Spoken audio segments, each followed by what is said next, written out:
잠언 11장 16절에서 31절 말씀입니다. 본문의 말씀은 의인들이 거둘 열매 5가지를 말씀하고 있는데요. 첫 번째가 16절 말씀입니다. 존영을 얻게 됩니다. 16절 유득한 여자는 존영을 얻고 건면한 남자는 재물을 얻느니라. 유득한 여자는 존영을 얻는다. 지혜로운 자는 하나님의 영광을 얻게 되는 것이죠. 그러나 건면한 남자는, 이 말의 뜻은 폭력적인 남자는 재물의 욕망이 강함을 나타내고 있죠. 포악하고 무자비한 남자가 재물을 많이 모으나 자기 몸을 해롭게 하고 결국은 허무하게 하나님의 심판으로 끝나게 됨을 말씀하고 있습니다. 두 번째로 의인이 거둘 열매는 영혼 구원 그리고 생명을 얻고 하나님의 기쁨이 되고 구원을 얻게 됩니다. 17절 말씀에서 21절까지인데요. 17절 인자는 자기의 영혼을 이롭게 하고, 18절 말씀 공의를 뿌린 자의 상은 확실하니라. 의를 심는 자는 그 보상이 확실합니다. 19절 공의를 굳게 지키는 자는 생명에 이르게 되고 생명을 얻고, 20절 온전한 자는 그의 기뻐하심을 받느니라. 하나님이 기쁨이 되고, 21절 말씀 의인의 자손은 구원을 얻으리라.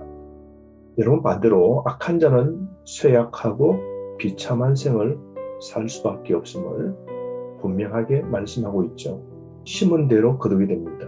그러므로 신약성경 갈라디아서 6장 7절에서 9절 말씀을 반드시 찾아 읽어보십시오. 하루의 생애 동안 우리가 행하는 삶 무엇보다 중요합니다.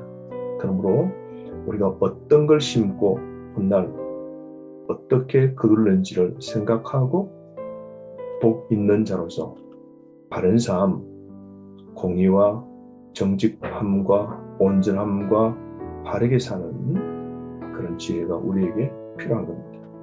마음이 굽으면 행실도 굽게 됩니다. 지금 우리의 마음이 어떻습니까? 20절 말씀 꼭 기억하십시오. 마음이 굽은 자는 여호와께 미움을 받게 되는 겁니다. 16절 말씀, 22절 말씀에 여인으로서 내면의 아름다운 삶을 추구하는 게 얼마나 중요한지 나옵니다.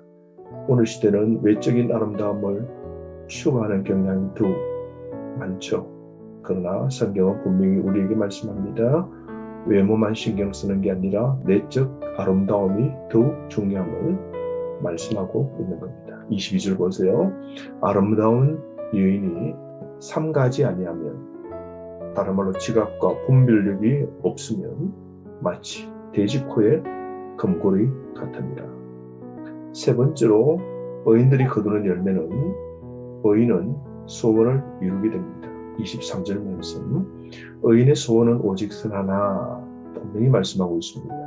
그러므로 여러분, 우리가 하나님께 바라는 바 기도의 응답도 바르게 살 때 하나님께서 복의 복을 더하여 주시는 겁니다. 네 번째로 의인이 거둘 열매는 구제하는 자에게 하나님이 복을 더하여 주십니다. 24절에서 26절 말씀인데요. 24절 헛헛 구제하여도 더 부하게 됩니다. 25절 구제를 좋아하는 자는 풍족하여 집니다. 뿐만 아니라 남을 윤택하게 하는 자는 자기도 윤택하여 집니다. 26절 말씀 보면 그의 머리에 복이 임하리라. 여러분, 이웃을 위하여 베푸는 삶 통하여 복을 받는 겁니다. 이게 영적 법칙입니다. 구제는 부의 영적 비결입니다. 다른 사람의 유익을 위해 사는 자는 흥하게 되어 있습니다. 복은 타인과 나눔으로 완성되어지는 것이죠. 그러므로 25절에 남을 윤택하게 하는 자는 자기도 윤택하여 지리라. 남을 윤택하게 하는 자가 누구입니까? 누군가를 흠뻑 적셔주거나 채워주는 자를 말합니다. 오늘 우리는 남을 채워주고 남을 흠뻑 복으로, 물질로, 사랑으로 적셔주는 삶 살아야 되지 않을까요? 이런 자에게 하나님께서 복에 복을 더하여 주신다고 오늘 약속하고 있지 않습니까? 오늘 어떤 열매를 거두려고 우리가 삶을 살아야 될까요? 바른 삶이 필요합니다. 마지막으로 의인은 은총을 입게 됩니다. 27절 말씀, 선을 간절히 구하는 자는 은총을 얻으려니와 말씀하고 있죠. 그러므로 여러분 이 말씀을 통하여 깨달을 수 있는데요. 의인들은 반드시 거두는 열매가 있습니다. 반대로 악인은 반드시 하나님의 심판과 패망과 멸망밖에 없음을 기억해야 됩니다. 우리는 일생을 삽니다. 한 번 사는 생, 또한 지나간 건 돌이킬 수 없고 남은 생에만 남았습니다. 우리의 삶 어떻게 채워나가야 될까요? 바른 삶이 필요합니다. 거룩한 삶, 청결한 삶, 우리가 살아가야 되겠죠.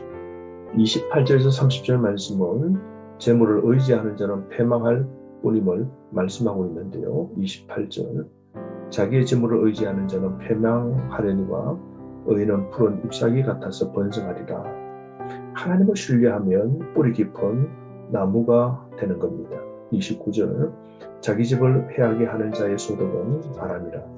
미련한 자는 마음이 지혜로운 자의 종이 되리라.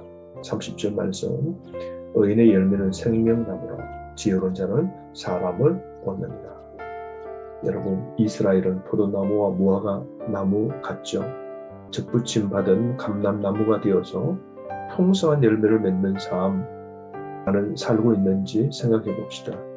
돈이 만몬신이 되지 않도록 해야 됩니다. 돈 중심의 삶을 사는 것 철저하게 경계해야 됩니다. 의인은 열매 얻지만 악인은 훗날 넘어지게 됩니다. 그러므로 좋은 생명나무 열매를 맺는 삶이 되도록 우리는 노력해야 됩니다. 31절 말씀 보세요. 보라, 의인이라도 이 세상에서 보응을 받겠거든 하물며 악인과 죄인이리요. 이 땅에 완전한 의인은 없는 것이죠. 그러므로 징계를 통해 의인은 더욱 온전함에 이르게 되고 하나님을 대적하는 악인은 철저하게 하나님의 징벌을 받게 되는 것이죠. 여러분 기억합시다. 우리의 삶, 좋은 열매 맺는 삶을 위하여 노력해야 됩니다. 그렇기 위해서는 첫 번째로 친절하고 정의롭게 살아가야 됩니다. 인자를 실천하고 이웃을 사랑하고 의롭게 행동해야 되죠. 정직과 겸손 그리고 성실과 정결함을 가지며 사는 삶이 꼭 필요합니다. 두 번째, 외면보다 우리의 내면을 아름답게 꾸며야 됩니다. 세 번째, 나누고 베푸는 삶을 살아가야 됩니다.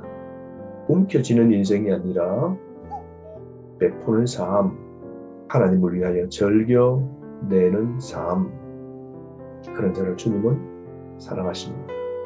움켜쥔 손을 펴고 합리적 소비를 하는 그런 지혜가 우리에게 꼭 필요합니다.